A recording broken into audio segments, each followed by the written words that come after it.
Lucas 11. Um dia, Jesus estava orando num certo lugar.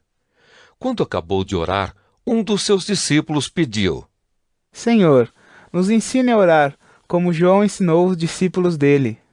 Jesus respondeu: Quando vocês orarem, digam: Pai, que todos reconheçam que o teu nome é santo. Venha o teu reino. Dá-nos cada dia o alimento que precisamos. Perdoa os nossos pecados, pois nós também perdoamos todos os que nos ofendem. E não deixes que sejamos tentados. Então Jesus disse aos seus discípulos: Imaginem que um de vocês vá à casa de um amigo à meia-noite e lhe diga: Amigo, me empreste 3 pães. É que um amigo meu acaba de chegar de viagem e eu não tenho nada para lhe oferecer. E imaginem que o amigo responda lá de dentro: Não me amore, a porta já está trancada e eu e os meus filhos estamos deitados. Não posso me levantar para lhe dar os pães. Jesus disse: Eu afirmo a vocês que pode ser que ele não se levante porque é amigo dele, mas certamente se levantará por causa da insistência dele e lhe dará tudo o que ele precisar. Por isso eu digo: peçam e vocês receberão. Procurem e vocês acharão. Batam e a porta será aberta para vocês. Porque todos aqueles que pedem, recebem. Aqueles que procuram, acham. E a porta será aberta para quem bate. Por acaso algum de vocês será capaz de dar uma cobra ao seu filho quando ele pede um peixe? Ou se o filho pedir um ovo, vai lhe dar um escorpião? Vocês, mesmo sendo maus, sabem dar coisas boas aos seus filhos. Quanto mais o Pai, que está no céu, dará o Espírito Santo aos que lhe pedirem. Jesus estava expulsando de certo homem um demônio que não o deixava falar. Quando o demônio saiu, o homem começou a falar. A multidão ficou admirada, mas alguns disseram: É Beelzebul, o chefe dos demônios, que dá poder a este homem para expulsar demônios. Outros, querendo conseguir alguma prova contra Jesus, pediam que ele fizesse um milagre para mostrar que o seu poder vinha de Deus. Mas Jesus, conhecendo os pensamentos deles, disse: O país que se divide em grupos que lutam entre si, certamente será destruído. A família que se divide em grupos que lutam entre si, também será destruída. Se o reino de Satanás tem grupos que lutam entre si, como continuará a existir? Vocês dizem que é Beelzebul que me dá poder para expulsar demônios. Mas se é assim, quem dá aos seguidores de vocês o poder para expulsar demônios? Assim, os seus próprios seguidores provam que vocês estão completamente enganados. Na verdade, é pelo poder de Deus que eu expulso demônios, e isso prova que o reino de Deus já chegou até vocês. Quando um homem forte e bem armado guarda sua própria casa, tudo que ele tem está seguro. Mas, quando um homem mais forte o ataca e vence, leva todas as armas em que o outro confiava e reparte tudo o que tomou dele. Quem não é a meu favor é contra mim, e quem não me ajuda a juntar está espalhando.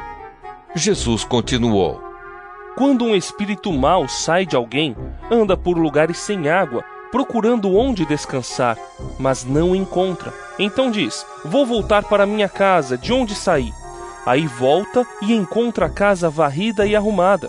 Depois sai e vai buscar outros 7 espíritos piores ainda, e todos ficam morando ali.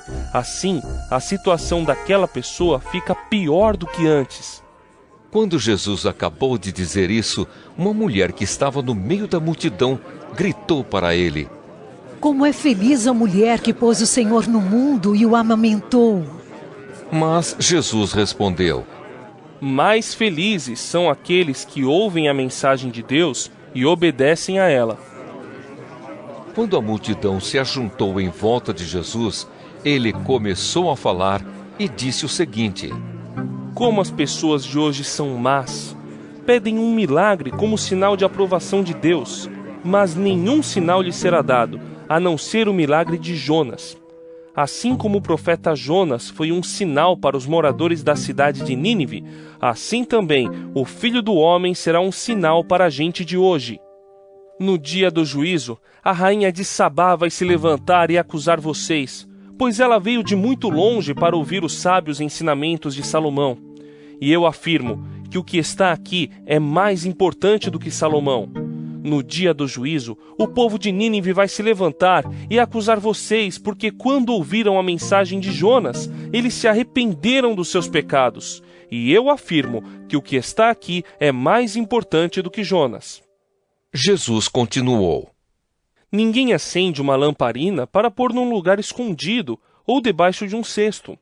Ao contrário, ela é colocada no lugar próprio, para que os que entrarem na casa possam enxergar tudo bem.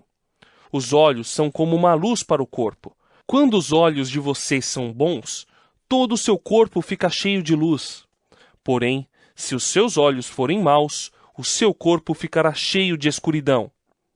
Portanto, tenha cuidado para que a luz que está em você não seja escuridão.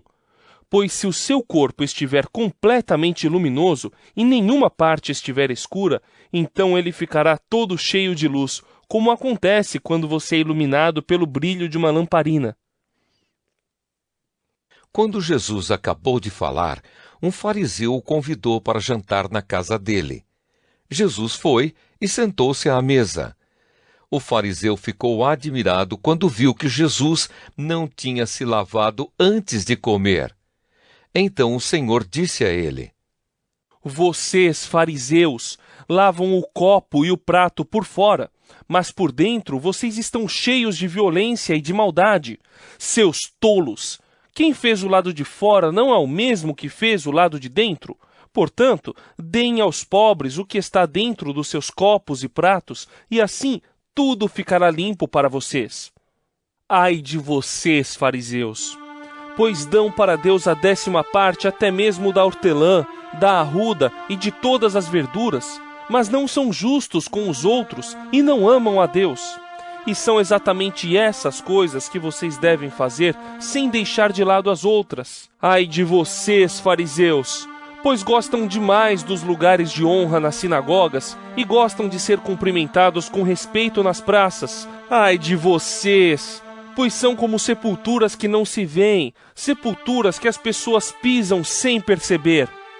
Então o mestre da lei disse a Jesus: Mestre, falando assim, o senhor está nos ofendendo também. Jesus respondeu: Ai de vocês também, mestres da lei! Porque põem fardos tão pesados nas costas dos outros que eles quase não podem aguentar, mas vocês mesmos não ajudam, nem ao menos com um dedo, essas pessoas a carregar esses fardos. Ai de vocês, pois fazem túmulos bonitos para os profetas, os mesmos profetas que os antepassados de vocês mataram. Com isso, vocês mostram que concordam com o que os seus antepassados fizeram, pois eles mataram os profetas, e vocês fazem túmulos para eles.